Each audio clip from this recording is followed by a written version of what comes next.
schedule does for the Seahawks. What jumped out to you yesterday?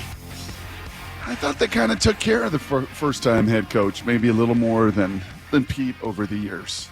I think, we've heard from Coach Carroll. He's never one to make excuses, but I think there were times that he'd get a little frustrated with Park Avenue and New York and the eye that was constantly on him in the offseason.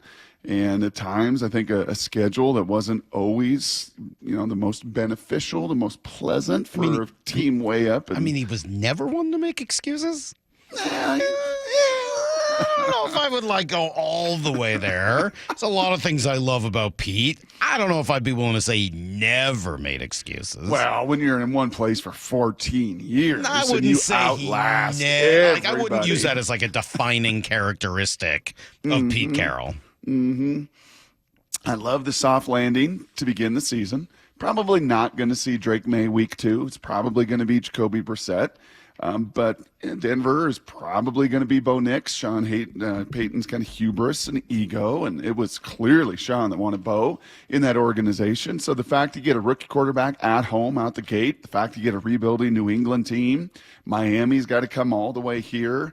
I still look at those 10 a.m. games. That is one thing that Pete flushed down the toilet, by the way. If you're not going to give me the no excuse making, you can at least give me that. Sure. Because in my era, the era that preceded me, the era that followed me, 10 a.m. kickoffs were death.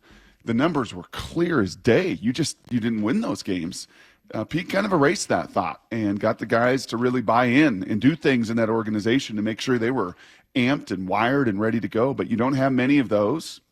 You have a stretch there. So I love the bye later in the season, week 10.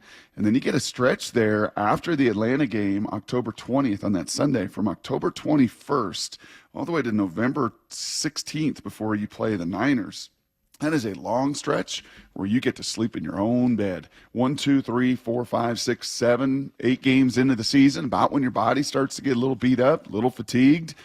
A little bit of the rookie wall starts to come around the corner. October 20th. Bye at San Francisco, home. Yeah, so, that's pretty good. And even the one road trip in there is just to San Francisco. Correct. Which is pretty nice. That is a heck of a stretch right there in the meat of your season. Obviously, there's some good opponents. You can play good opponents. Rams are good. The Bills are good. The Niners are good. That's in that stretch.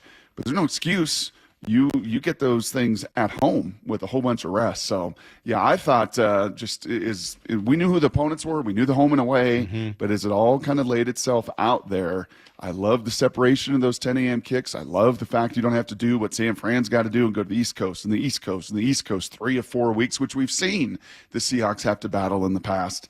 I thought it was a pretty favorable schedule for a first-time head coach. Yeah, if you're looking at sort of back-to-back situations, they have three times this year they played back-to-back home games. 3 times. It's not bad. October 6th and 10th, New York and San Francisco. October 27th, November 3rd, Buffalo and L.A. And then December 15, 22, that's Green Bay and Minnesota. That's going to be a heck of a stretch with those two teams coming in back-to-back. You only go on the road back-to-back twice. And neither of them are particularly painful. I would say Jets and then Cardinals is, there's a 3,000-mile flight there, but neither team is necessarily supposed to be a world beater. Yep. And then it's your last 2 weeks of the season, and it's at Chicago, at L.A. So, again, maybe better. Well, Chicago, we'll see. But that's going to be chilly. Right. L.A. should be a better team. I think that is the coldest I've ever been. Even colder than Lambeau Field. Oh, my gosh. That playoff game or whatever it was like you got out of the car and you're like, I don't want to let me just go back. It's so funny.